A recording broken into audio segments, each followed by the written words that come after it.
Assalomu alaykum. Аңлаватқаныңла Шинжаң Халық Нәшрияты 2000 жылы 1 айда нәшр қылған роман Или долқынлары.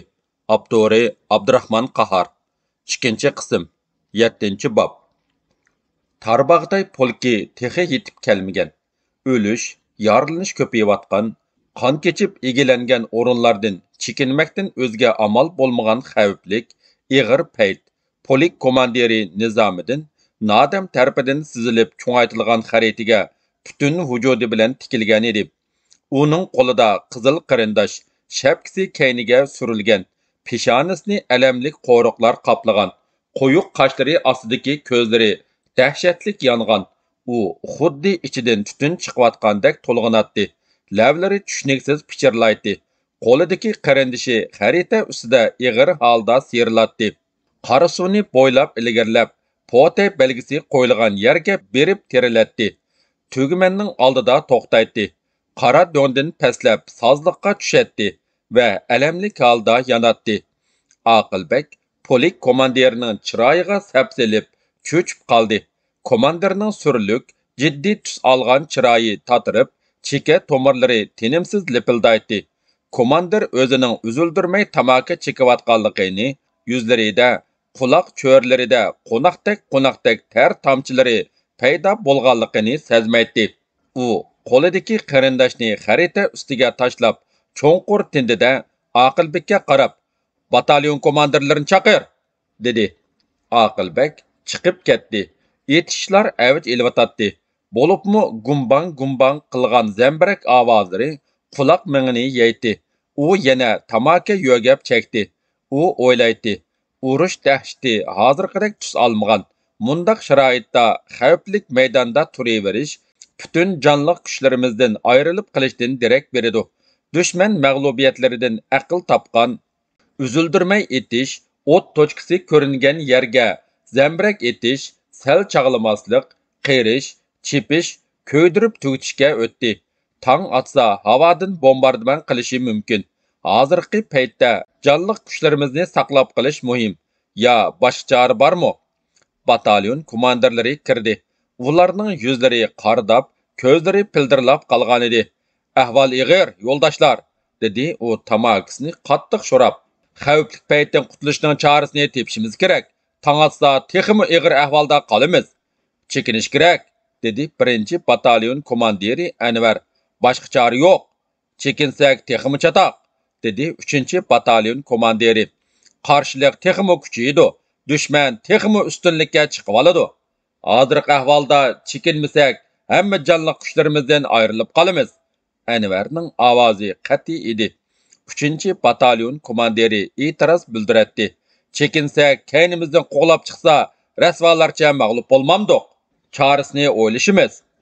Hozirgi o'rinlarni egilash nurg'un qurbonlar badali keldi. Qurbonlar badalini qurbon berish bilan to'lamdiq.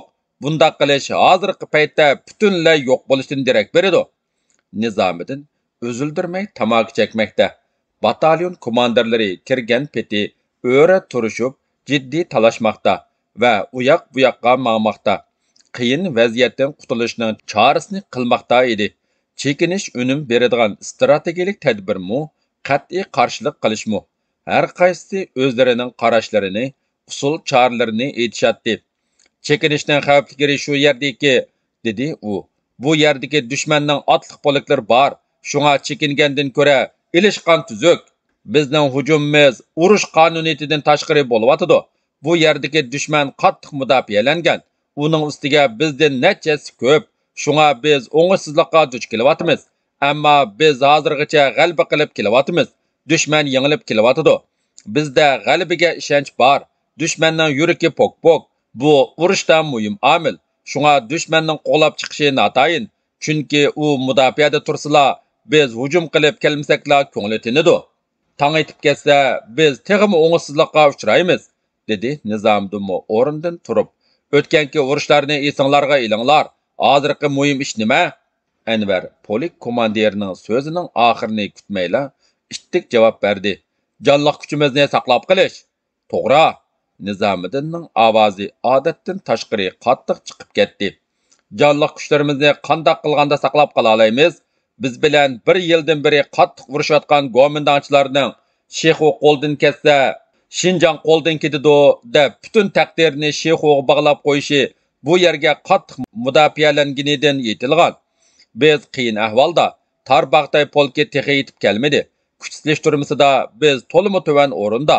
Bundaq ahvolda butun polkimiz yem bo'lib ketishi mumkin. Shunga chekinishdan o'zga chora yo'q. Kichik tipdagi zambiraklarimiz bo'lsa-mu, bu ahvolda ish qilishga bo'lmaydi. Dushman uning o'rnini bilib qolmaslik kerak. Ishiltish vaqti texi kelmadi. Chekinganda har bir batalyon birdan vozvot qoldirishi, ular chechilib o'rlashtirilishi, har bir vozvotda 2 dan stankoy pulemyot qoldirilishi kerak. Shu holdami dushman bizni qo'g'lashga muvaffaq bo'la olsa, ilishimiz, bir tamchi qanimiz qolguncha ilishimiz kerak. Batalyon komandirlari, shtab xizmatchilari uning so'zini tik turib angladi. Tang atqucha qismlar sezdirmay chekinib bo'lishi kerak, dedi Nizamiddin qat'iy holda. Boshqa gap yo'q, qaytinglar. To'kilgan qonlar dal daraxtlarga chachirgan, to'pilarga singan, o't cho'plarning rangini beg'irangga kirgizgan qonlar, uy tomlari, qo'riq tomlarini olabulmoch qilib bo'ygan qonlar. Ko'tarilgan kun sholisida bu yer manzarasini boshqacha, qo'rqinchliq, echinishliq tusga kirgizib qo'ydi. Uyib qolgan qonlarni yeb dandigan qag'a quzg'unlar bu yer osmonida ko'rinmaydi. Ashularmi tushunvatamdigandu. Bu qonlar o'zlarini ulug' ishqa atagan va bu yo'lda mardlik bilan qurbon bo'lganlarning qonlari ekanligini shularmi bilvatamdigandu.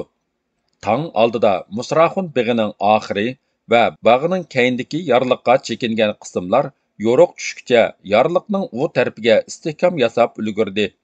Gap qilish xuddi mani qilingandek butun jangchilar jimjit, g'amkin holda o'ltirishadi.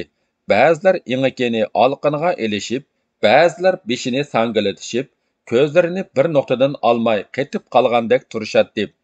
Ba'zilar yonboshlab yetib, o'zi sezmagan holda ko'kat g'o'llarini chaynaydi. Ko'ngil g'amlarini, g'ashliklarni yo'qotish uchun tetik holat, jangovar sap kerak edi. Lekin hozir uningdan gap ochqili bo'lmaydi-da. Qo'saq ochliqi, arg'inliq unutilgan, ishtaha tutilgan, hammani qandaqdir ko'zga ko'rinmas ruhiy azob qiynamoqda. Bellariga tugilgan nonga, tuvanga shirqirab eqiyotgan suzuk buloq suyiga, bog'da may bog'lab pishgan uzum shaptullarga hech kimning mayli yo'q. Rayi kesilgan. Rayhon pichirildi. Varisjonga sagak bo'lmasangiz bo'lmaydigandek turdi. Nadam unsiz o'ltiratdi. Sizga da'vatman, dedi Rayhon tikilib. Qandoq? Siz tuymadingiz? Men ajoyib xufiyona bir ishni bayqab qoldim danga. Ha? Iransizlik qilmang. Gap qiling. Akşam qar do'nga ilgirlab ketib borganda, uning daraxtning kayniga o'tulib, avtomatini sizga tanglayotganini ko'rib qoldim. Men yuqorida edim. O'zimni uningga atdim. Qarang'uda shundoq ko'ringandu. Nadam uning deganlariga parvomu qilmay g'amsiz o'ltiratdi. Rayhon terkib qoldi. Nimandaq tuzlik qilasiz? Kimga tanglayapsiz desam, huduqib qoptiman deydi. Siz varisjonga o'ch emasmi? O'chkumg'u, o'ch. Shunga sizga shundoq belindi-da. Tova, da'vatqinini. Rayhonning yuzida norozilik, hayronlik alomatlari uchqundidi. Men varisjonga ishonmayman. U qora ko'ngil. Mundaq tuzlik qilaversangiz, oxir beshingizga chiqadi jumo. Ogohlantirib qo'yay. Hamma odamning quroli dushmanga qartilibsa, uning sizga bumu o'tiqib qolganlik bo'lamdi. Hujum payti eng jiddiy, eng sagak payt emasmi? Ikkimizning munosabati, varisjonning o'y xiyoli, o'zining kimligi, sizning kimligingiz ham boshqa ishlarni toza cho'nqurroq o'ylab beqinga. Nadamning iransizligi, tuzligidan jilab bo'lgan Rayhon demaydigan gaplarni mu da'vatdi. Nadam o'ylanib jimjit o'ltirib ketdi. Oldingi sapdan etishish ovozlari uzilmay anglanib turadi. Hammasi shu yerda qolgan jangchilarni o'ylamoqda edi. Ularmi xuddi bir polik jangchidek dushman o't tochkalariga to'xtamay etivatqandu. Sabdoshlarining yo'qligini bilindirmayotgandu. Ular o'zlarining butunlay qurbon bo'lib ketadiganligini biladigandu. Etishish birda pastlab, birda adaydi. Tushdan keyin Gomindanning bir turkum aeroplani yetib keldi. Polik tez harakatga kelib mukinib oldi. Lekin aeroplanlar bu yoqqa kelmadi. kechadan beri urush bo'layotgan maydonlarni bombardimon qilishga boshladi. Sharqdan g'arbga, g'arbdan sharqqa aylanib yurib, uzoq bombardimon qildida ketib qoldi.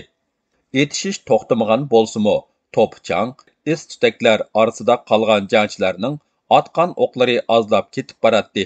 Gomindan qismlarimi bu holni bayqab qoldi, biroq hujum qilib chiqishga jur'at qilolmadi, chunki kech kirib qolgan edi. Jang maydonida hayot qolgan jangchilar oldin ketgan chog'da qorong'u tushib ketdi. Shexu urush maydoniga polkovnik Nizomiddinning qo'mondonlik qilishi to'g'risidagi bosh shtabning buyrug'imi Tarbag'day polkimi yetib keldi. Nizomiddin hujum operatsiyasini tuzib chiqdi. Bir polik shimoliy g'arbdan, yana bir polik shimoliy sharqdan Mo'ng'ul divizioni markaziy qismdan hujumga o'tdi. Zambirakchilar atriti jangovar holatda yoshirinib turdi. Biz mushu yo'nalishda hujumga o'tamiz, dedi Nizomiddin komandirlarga tushundirib. Bir necha soatlik, balki bir kunlik hujumda dushman albatta holsiraydi, amdi yordamga erisholmaydi. Chunki Kuytung daryosi ko'rikini raqamjan partizanlari ishg'ol qilib bo'ldi. Ularning qatnashi uzildi. Dushman yordamga muhtoj bo'lib turganda zambirakchilarimiz uzildirmay otadi. Biz shiddat bilan bostirib boramiz. Plan ma'qullandi. Hujum bütün sep bo'yicha biraqla boshlandi. Qo'mach qo'rg'andek ovozlar ko'tarildi. Yerlar titradi. Derizlar jalaqladi. Dal daraxtlar qaraslab sundi. Hatto qo'mrib tashlandi. Shexu daryosi vodisi zilzilaga keldi. Osmon birda yo'rib, birda qorong'ulashib, xuddi sahna pardasidek tusga kirib qolgan edi. G'ulja, Urumchi, cho'chakka so'zilgan 3 muhim tosh yo'lning tuguni bo'lgan bu joy dahshatli urush qaynimida qoldi. Anvar jangchilarni ogohlantirib, varqirab turadi. Azgallarga tushib panohlaninglar. Dushman zambiraklarning o'qidan paydo bo'lgan azgallar jangchilarning eng yaxshi panohlanish joylari edi. Chunki bu eng ishonchli joy. Top ikkinchi yenib bu yerga tushmaydi. Bir parcha cho'loq tam, iriq qiri, kichikkina dumchak yer yoki odam patqudak go'danliq jangchilar uchun eng qimmatlik. Növbəti kelgəndə kişilər etibarmı qılmaydigan bir parça xam kesəkning bütün sürük bir canni, hayatni saqlab qilish roli bo'ladi. Söksük, yo'lg'unluq, tikanlik dalalarda qancha yillar terikchilik bilan medirlab kelgan shaharda, uzoqdan uzoqlarga so'zilgan vodilarda ajoyib shavqun suranlar, qushildigan top sadolari, sukun to'xtamay uzluksiz etilayotgan o'q ovozlari ko'tarilmoqda edi. Bu dalalar öz tarixida bir parça uzuncha qip-qizil o'tning chaqmoq tezligida uchishini, tushgan yerida bir necha odam patqudek go'danglar paydo qilishni, hatto ba'zida odam dal daraxtlarni osmonga ilib chiqib ketishni ko'rmagan bo'lg'aydi. Ko'rmagan, mana endi ko'ryotidi. Bu alomatlarning bir yangi o'zgarish ilib keladiganligini endi sezayotidi. Jangchilar atatdi, yer beg'irlaydi, o'rigab chiqatdi. Pastga tushadi, o'ngda bo'ladi, dum yotadi. Qara do'ng mahallasini egallagan qismlar shiddat bilan olg'a siljimoqda edi. Istutaklar, kuyindilar qo'nib, yuzlari qaradigan va purishgan Anvar vaqirdi. Ko'rikni egilinglar. Uning ko'zlari xon ostidan yengila chiqqan kishidek pildirlab, tishlari parqirab qolgan edi. Jangchilarning bir qismi Qaradong mahallasi bilan Shexu oraliqidagi ko'rikka o'milib, birining kaynidan biri yugurishdi. Uchinchi bo'lib Abduvali yugurdi. Vijildigan o'qlar ichida u birdilla maydasini tutib turib qoldi. Santurilib to'xtadi. Bo'lmadi. Yiqildi. Rayhon hech nimaga qaramay uningga o'zini otdi va uni so'rab ko'rik ostiga ilib tushdi. Abduvalining ko'zi yumilgan, biroq tinatdi. Qayerlardandir berilayotgan o'tkir nur, uchilayotgan sonsiz to'plarning qizg'uch sho'llarida uning tatirib ketgan yuzi birda yo'rib, birda o'chatdi. U bir to'lg'inib qo'lini gimnastikasining yanchuqiga ekilibdi, biroq tugmasini yashkicha qo'li serilib tushib ketdi. Uning beshiga yetib kelgan Jamoliddinning kirpikiga yosh ilindi. Abduvalining tashnalikqa yetmagan orzusi texi oxirlashmay turib, uzilib qolgan muhabbat qissasi uning ko'z oldiga kelgan edi. Rayhon Abduvalining mayda yanchuqiga qo'l silib, fidoilik medalini oldi. Jon hulqumga kelganda bir tuzilish bo'ldi degan rasmidu. Abduvali ko'zini ichib, beshidagilarga sep saldi. Jamoliddinni tunib, "Sen bilasan, men o'ylanmagan. Axtar buviga ayt, ariga tegsin. O'g'il tug'ib, ismini Abduvali qo'ysin. Uningga mushu medalni taqib qo'y. Sun, dedi. Jamoliddinning kirpikidagi yosh Abduvalining yuziga temib tushdi. Shu an Abduvalida yana qandaqdir bir jonlanish, tuzilish ko'rildi. "Yig'lama", dedi u yana. "Xushal bo'l. Turmada o'lib ketgan bo'lsam, yig'ilsang bo'ladi. Ko'ksimga fidoyilik medali chiqquchilik urushlarni qildim. Ozodlik tengining etishiga menmi bir necha pay o'qni burunroq otdim." Jon uzganlarni ko'p ko'rib, bag'ri ezilishdan to'xtab qolgan Rayhonning nozik kirpiklari namlandi. "Mayli, armonim yo'q. Opamga sizlar ega." Uning ahvoli ig'irlashib, o'zgarib boradi. "Hukumat ega." Uning tiniqi ostlab ketdi-da, nursiz ko'zlari asta yumildi. Birdilla qiyoqas cho'qon ko'tarilib ketdi. Beshini ko'tarib neridagi potaydan to'zonlar, istutaklar buruqtirma bo'lib chiqayotganligini ko'rgan Jamoliddin jonlanib, "Abduvali, Abduvali, ana, bu generalni potay gum bo'ldi. Qarg'ana, Abduvali." U ko'zini yinib ochmadi. Bu yerga yetib kelgan jangchilar ko'rikning osti va uning atrofiga, eriq qirlarga yo'shirindi. Rayhon yordorlarning yorisini tingishga kirishib ketdi. Ba'zi yordorlarni yudib, o'milib ko'rik ostiga ilib tushatdi. Hajarmu cho'ng yonpeshidan tingilgan yordorni yudib akeldi. Ko'rik osti hamshira qizlarning yordorlarini amlaydigan tibbiy punktiga aylanib qoldi. Mo'ldirdak yig'iyotgan o'qlar orasida ilgirlash davomlashib, jangchilar sozliqqa tushdi. 40-50 metr kenglikdagi uzundan uzunga ketgan qo'mish yekanlar bilan qoplangan sozliq qora suvga chilishib turadi. Suvning cho'nqurligi tekshisiz. Ba'zi yerlari o'shiqcha, tizgicha kelsa, ba'zi yerlari balgicha, maydigicha keladi. Sozliqning dushmanlar tarafidagi qirg'iqi egiz. Egizlikka silingan butxona Gomintanchilarning eng ishonchli mustahkam qo'rg'oni. Butxonani asosiy g'o'l qilib, sonsizlagan potaylar turg'izilgan. Okupkalar qizilib, yer osti yo'llari orqali bir-biriga tutashtirilgan. Hujumning o'ngsizligi mana endi texmu bilindi. Vazifa elib do'nga yamashgan jangchilar, ularning qo'llarida 3 dan 5 dan bir qilib chigilgan granatlar bor edi. Xuddi yilondek to'lg'inib, yer big'irlab, olg'a siljitdi. Lekin o'q tegib domlab tushadi yoki shu yerda yetib qoladi. Shu taqlidda olg'a siljish, o'q tegib o'lish bir necha qatim qaytlandi. Sozliqning ichidimi o'lish, yorilish ko'payib ketdi. Shiddat bilan turtib shipqab ketayotgan qo'shin bu yerda ilgirlashga faqat erisholmadi. Sozliq suyi qon bilan bo'ylishga boshladi. Dushman qismlarimizni mushu sozliqqa qapsib olib, qirib tugutishni qasdlaydi. Şuna bütün qurallarını biraqla işqa silib, ajal o'qlarini odatdan tashqari yağdırmaqda edi. Shundaq jiddiy to'pqa tutush bilan polik chamisidagi dushman sap tartib, jinini tikib, hujum bilan varqirishib chiqib keldi. Ular miltiqlarining uchiga ishtiklarini bekitishib olgan. Bu ularning 2 kundan beri 3-chi qitim hujumga chiqishi edi. Nizomiddinning Anvarning boshqa komandir jangchilarning kutayotgani mushu. Üzülmey mushunda qilib tursa, xo'p yaxshi bo'lar edi-ya. Kelsin, yaqinroq kelsin. Jangchilar dushmanni ko'rmay etishdan, ko'rib etishni afzal ko'radi. Pilotlar xushallikdan sayrab ketdi. Granatlar jo'shqinlik bilan tashlandi. Taraf-tarafdan varqirashlar ko'tarildi. Omad keldi, omad! Ot, sayrtibat! O'ng yonga qara, granat tashla! Dushmanning birinchi qatori yiqildi. Ikkinchi qatori yiqildi. Lekin tan bermedi. Kuchinib yana hujum qilib keldi. Yiqildi. Bo'lolmadi. Chekindi. Istiqomlarga tushib ketdi. Jangchilarning omadi ketgan edi. Potaylardan o'qlar ittik yaqqan yomg'irdak yig'ishqa, zambraklaridan etilgan to'plar kushildab kelib portlashga boshladi. Tong etib qoldi. Etishlar pasadi. Qismlar qo'mush, yekanlarning daldisida suvga chilishib yotadi. Jangchilar tevish chiqarmaslikqa tirishadi. Hatto jon uzayotganlarmu shapsiz yiqilishni istaydi. O'lgan jangchini ilib ketishga yoki nirroq surib qo'yishga bo'lmaydi.